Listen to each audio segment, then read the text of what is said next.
Oh, what's up everybody?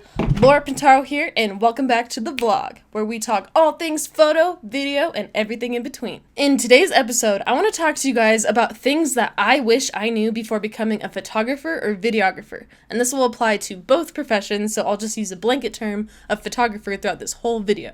So go on, sit back, relax, let's go.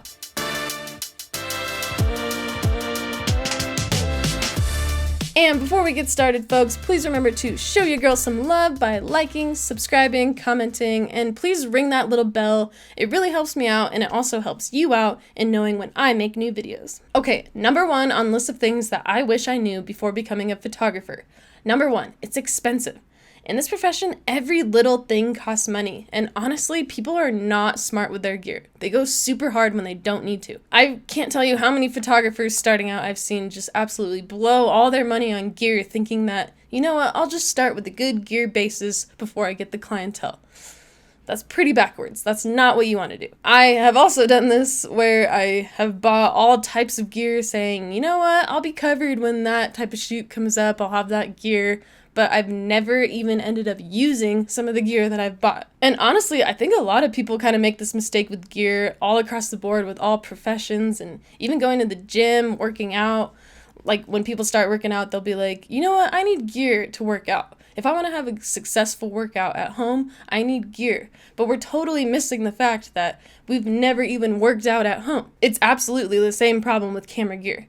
If you have never once needed that piece of gear, the chances of you needing it anytime soon are pretty slim. My personal rule for buying gear in photography and everywhere else in life is don't put money down until you cannot accomplish what you need to accomplish without the gear. We've all seen so many people just starting out in photography and just buying all this gear hoping that it'll make them better, but that's just simply not the way it works.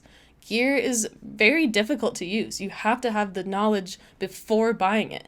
And you could be absolutely screwing yourself in buying a piece of gear that you don't even like if you don't know anything about it. The very first camera that I had was a Nikon D7100, and I had that thing for a very, very long time, probably about 4 years before I decided to buy my Z6. And the only reason I bought the Z6 was because I had ample practice with it before. I had been using my brother's, my other friend's Z6, and I knew exactly what I was doing with it. So when it came time to buy a new camera, no brainer, I was going to go with the Z6 because I knew it so well. And also with gear, you get what you pay for. If you try to get the cheapest version of whatever gear you're getting, it's probably going to wear out and not last you more than a year. So wait until you can afford gear and wait until you can get the most expensive version of whatever you're buying. And remember, it's really not about the gear. Amazing gear doesn't necessarily make amazing work. Dedication, practice, persistence, and drive makes great work. Okay, number 2 on the list for me is photography is very, very therapeutic and a beautiful art, but if you were doing it for a job, it can kind of take away the joy of that art. And this doesn't happen to me personally because I truly, truly love what I do. I love doing what I do for money and all that, but I do know some people that actually had to quit doing professional photography because it just took away the joy from them of doing that art. I have never personally experienced this. I love my career so much. I'm so thankful for what I do, but this was just something that I heard in college actually before I even started my career, and it did kind of make me a little hesitant to start because I know I love photography and I did not want any joy to be taken away or me to like it any less because of the work that was involved around it. But in my opinion, even the worst day out on the field is better than the best day in an office setting. No matter how stressful it gets, I just love what I do and I don't want to do anything else. And this could be a factor for you if you're trying to start. It's just something to be aware of, but I don't think it will be because photography is awesome. And number 3 on my list kind of goes hand in hand with number 1, but it's not about the gear. Gear is evolving and changing every single day. If you want to have the most current gear at any point in time, you can't keep up with it. New gear is literally being released every single day. New camera models, new lenses, new 8K, all that crazy stuff. Don't feel bad about not having the best camera. I personally know 0 fellow photographers with the best or newest camera of any kind. Nobody I know has that. And in my opinion, you do not want the newest gear, because unless you're a technology guru or trailblazer, you want gear that people are very, very familiar with online, that you can look up any sort of problem and find forums, FAQs about the problems that you're having. For example, if you were to go out right now and buy an 8K camera and go out and try to capture footage in 8K and bring it home to edit it, you would have a very, very hard time. Most editing softwares can't even handle that type of power, and you need the knowledge on the know-how of how to actually edit that footage, which comes with knowledge and practice and time. So the point I'm trying to make here is that the best camera for you is going to be the camera that you are knowledgeable with and you know how to use. That is how you get the best results. You don't want to be in the field trying to fumble with your camera and figure out the buttons.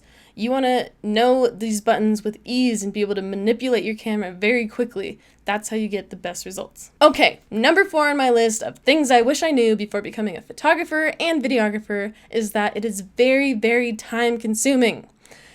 Photography and videography is a full-time job. Even though it's not a conventional job, it is still very, very time-consuming, maybe even more time-consuming than normal 40-hour-a-week jobs. Getting gear charged and ready, transporting gear, setting up gear, capturing media, breaking down gear, offloading media, editing media, and delivering a polished product all takes a lot of time. We are paid to sweat the small stuff while simultaneously keeping the big picture at play. Hence why the profession's so expensive. Every little detail matters in this profession. Take the necessary time to make quality work. Don't rush yourself. But at the same time, it's in your best interest to get an effective and fast-paced workflow to make the most of your time. Okay, number 5 on my list is don't be too generous or let people take advantage of you, especially as a new photographer. Truthfully, it doesn't matter how much experience you have. You have this expensive equipment and people are going to see that equipment and see what you're capable of, and they're going to try to take advantage of it. I promise you. If you're anything like me when I started, you're probably just so anxious to get out in the field and start shooting and actually have a body of work to show clients that you're willing to do work for free for your family and friends. And that's fine. Definitely do that. That's a great place to start. But just be careful with what you promise your friends and family. And what this can look like is, I'll just give you an example of how it would go with my friends and family. I would ask my friends and family, hey, can you please model for me? I need some portraits for my portfolio. I will give you all the photos at the end of the shoot. That is a huge promise to fill, because if you're giving them all the photos, that means that you are going to want to edit all those photos too. You're not going to want to have raw, unedited photos out in the world just for people to see and share and put anywhere, you know? But of course, you're unexperienced, so you don't really know what that entails. So you end up going on the shoot with your friend or family member. You shoot for 2 hours maybe, get some really nice shots. You come home, and guess what? You have 500 images to go through. And that is no small feat to go through 500 images. It might not sound that bad, but truthfully, the more you edit and the more you get into this profession, you'll realize that every little thing takes time. And a way that you can avoid this while you still are doing free work is just promise a certain number of photos. Say to your friend, hey, you can pick out your favorite 20 or 15 photos and I'll be sure to edit those. And also what I've found with free work is if I give my client like hundreds of free photos that are all nicely edited, pretty similar looking, they don't even care. They don't even seem to care. They never use them. They don't even say, wow, I love these or anything. They just don't care because free work kind of devalues your work to people in some sense. Just do a little experiment one time. Do free work for somebody and then charge somebody else for work and see which one values your work more. It's weird. It doesn't really seem to make sense in my opinion, but it's true. And along with not letting people take advantage of you is make your boundaries clear and stick to them. Don't let people sway you on price or your policies or anything. I recently had a client ask me if they could see all of the raw, unedited photos, and that has always been my policy to not let people see those because I don't want people to see my work unedited because it's not the polished product, right? I only want people to see my polished photos because I feel like it kind of breaks down the illusion a little bit if they see my unedited work, and it just has always been my policy. So I had to tell her, no, I'm sorry, I can't do that, but if you have any photos in mind that I might have missed, please let me know and I'll edit them for you. And I do know lots of photographers that do this. They allow access to like a temporary gallery of all the raw work so that their clients can choose the photos exactly that they want and all that. And normally I would do that, but in this case I had already done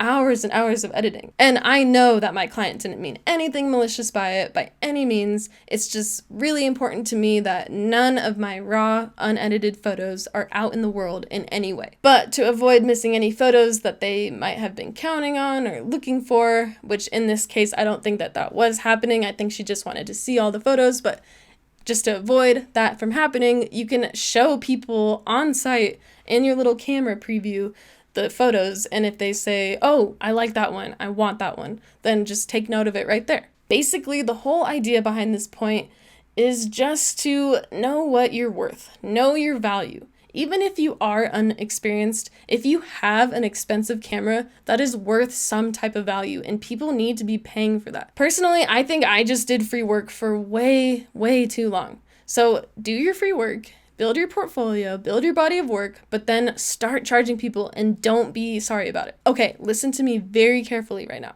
Once you start as the budget photographer, it is almost impossible to get out of that. So take it from me, charge people early, get the value of your work early. Even if you are inexperienced, your camera, your time, your editing costs money, and people need to be paying for that. Okay, number 6 on the list is don't listen to everyone's advice. Take people's opinions with a grain of salt. You're going to get criticized left and right. People are going to try to tell you what to do and try to tell you how to take pictures more like them. Why would you want to do that? I like being criticized because it means that I'm taking pictures different than my other fellow photographers. And I definitely want to address this more in another video because I think that this is so important, because photography has really, really pushed me to look past other people's opinions and realize that nobody is right. Nobody is right in this world. We all have different opinions. We all have different styles. We all look for different things in photography. So why would you even care about other people's opinions? Your point of view and your perspective is so unique. Keep that uniqueness. Don't let people squander it. Okay, number 7 on the list. The more you know you don't know. And I know that's tautological as hell and cliche, but that's because it applies to just about everything in life. There is literally multiple lifetimes worth of knowledge in this field, and the more time you spend in this field, the more you don't know. Sometimes this can be very, very frustrating, but also sometimes it can be fascinating and relieving to know that we can't know it all. There's no way that we could possibly know it all. It is a never ending journey. And I know I make tons of videos about photo and video, but the truth is that I feel like I only know the very tip of the iceberg as well. And with this aspect of the career, you are going to suffer from imposter syndrome. It's just gonna happen. So I guess the point behind this point is just to really take your time to know your stuff. But the great part about photography and the community of photography is that you will meet tons of people that know different set of knowledge than you do. And you can pick their brain and they can pick your brain. And when you're working with other people in the field, I can't tell you how many times I've worked with a partner in the field and I've done something where my partner says, wow, I never would have thought to do that, ever. And same for them, they do something else and I'm like, wow, I never knew that you were supposed to do that. And that's really where you learn the most of all. And on the flip side, you can spend so much time reading, learning, watching videos and all that. But at the end of the day, where you're going to really learn and learn effectively is in the field. Okay, number 8 on my list of things I wish I knew before becoming a photographer and videographer is it is better to be friends than enemies. It is so much more productive, positive, and way more fun to just be friends with your fellow photographers and videographers. Sure, you are chasing the same thing as them, you're in the same field as them, but there's no need to be at competition with each other. There's plenty of work in this field for everybody. Remember that they are not your enemy, they are your friend. You're gonna get way farther in your profession and your career if you're friends with the community of photographers and videographers around you. I know it can be easy to get jealous of other photographers when they're booking jobs, but just remember that no one photographer gets all the jobs because clients like different photographer styles, everybody has a different shooting style. There's just plenty of work for everybody out there. It's okay to be friends with people in the same town as you, pursuing the same thing as you. I know sometimes I'll go on shoots with clients and I'll see like another photographer with a client as well, and we're both shooting in the same area, and I'll try to give them like the little head nod, you know, like, what's up? And then they'll just give me like the total side eye. They'll be like,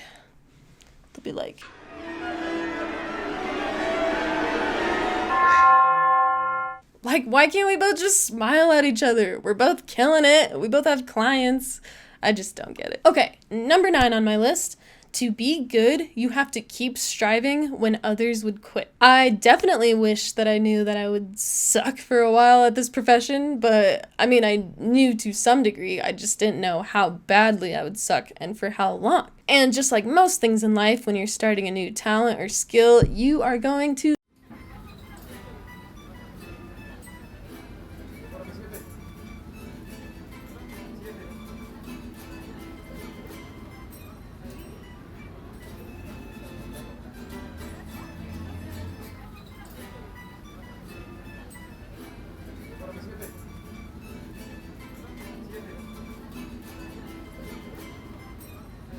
for a while. And I don't mean that in a bad way. It's a good thing to suck. You don't want to avoid mistakes in a hands-on field like this. And I know I made a video about mistakes to avoid in photography and videography, but in the hands-on field experience, you need to make mistakes. You need to take bad pictures, take overexposed pictures. You need to take grainy pictures so that when you come back to edit them, you realize that, oh wow, this is so grainy, I can't edit this. This is totally unusable. Make every damn mistake possible, because I promise you, when you make it, you're gonna realize how you made it, why not to make it, and how not to make it again. It's one thing for me to sit here and tell you what not to do and what mistakes to avoid, but it's a whole other thing for you to actually go make that mistake on your own and see firsthand why it's even a mistake, why you need to not make it, and how to not make it. I truly think people will keep staying in bad habits and making mistakes until they truly learn why you don't want to do that habit or make that mistake. It's like telling a kid, no, you can't have too many cookies. They don't understand that they can't have too many cookies because it's going to make them feel sick. They just know that they want those cookies. So you can sit there and say, no, don't eat those cookies, don't eat those cookies, but they're going to want to eat those cookies until you let them eat as many cookies as they want and they feel horrible. And then I promise you, they won't do it again. If you take nothing else from this video, take this. Treat yourself like a kid who wants cookies. But the point of this point is that there's going to be times when you take a bad picture and you're going to think to yourself, man, what's the point? I suck. Nobody wants to see my work. I'm just going to go binge watch The Bachelor and watch TikTok. And you're going to have to break those limiting thoughts. You're going to have to go where most people aren't willing to go and keep striving when most people are willing to quit. That's what makes somebody a good photographer, is determination and pushing through the suck phase. Okay, number 10 on my list of things I wish I knew. As soon as you start progressing in your career, you will start to receive some shade. I don't like to say the word hate. This is still one of the most challenging facts that I've had to come to terms with, and you might even be thinking, why is this even on the list? This seems kind of out of place. But I think it's very necessary to be aware of this. There is a lot I could say about dealing with haters and the psychological monster of not caring what others think about you. But for this video, I'm going to try to keep it a little brief, but I might have a supplementary video in the future. Let me know if that's something that you guys would like to see. So for right now, I'll just say this. Be prepared to not receive support in all the areas that you are expecting to. But on the flip side, you will also receive support from others that you never expected, and that is beautiful, I think. I think it really kind of comes to light who really truly cares about you and who just kind of wants to see you not do as well as them. Okay, the last point on this list is number 11, don't quit your day job just yet. Don't think that you can just pick up a camera, sign all the paperwork, get all the gear, and just start a photography business. It doesn't really work like that. It's not like other businesses where you can just do market research, start the business, and just start making profits. It takes years of learning, practice, and client building to get you to a solid state to where you can actually pay your bills. not just your business bills. I would advise you not to quit your job until you cannot make time for it anymore and you have learned to price yourself appropriately. If you're not comfortable with your work and your prices, there's no way that your clients will be. The more comfortable you are with your work, your talent, your portfolio, and your prices, then people will pay it. And honestly, it takes a long time to get to that point. There's a lot of imposter syndrome aspects that you have to work through to get to the price that you actually deserve. Keep photography as a side hustle because you want to invest all the money that you're making in photography back into the business. And you can't depend on that money, right? You need to have money for your living expenses and all that. Keep that job, work those hours. If you can reduce the hours, that'd be great so you can make a little more time for the photography business, but make sure that you have that job and keep those finances in check because you do not want to have your back against the wall when it comes to money, especially when you're trying to start a business. That's a scary position to be in. And yes, you will have to do twice as much work. You will have a job while starting a freelance photography business, but that's where the dedication and drive comes in. Where most people will just be chilling on their days off, you're going to be hustling your second side hustle. It's not easy, but I promise you it's worth it. Well, folks, I hope you liked this video and I hope I gave you a little inside knowledge on the profession of photography and what you can expect when starting. And as always, guys, please remember to ring the like button, smash the bell, and comment the subscribe button. Yeah, does that sound right? Yeah, make sure you do that. Love you guys so much. Hope you're having a great day.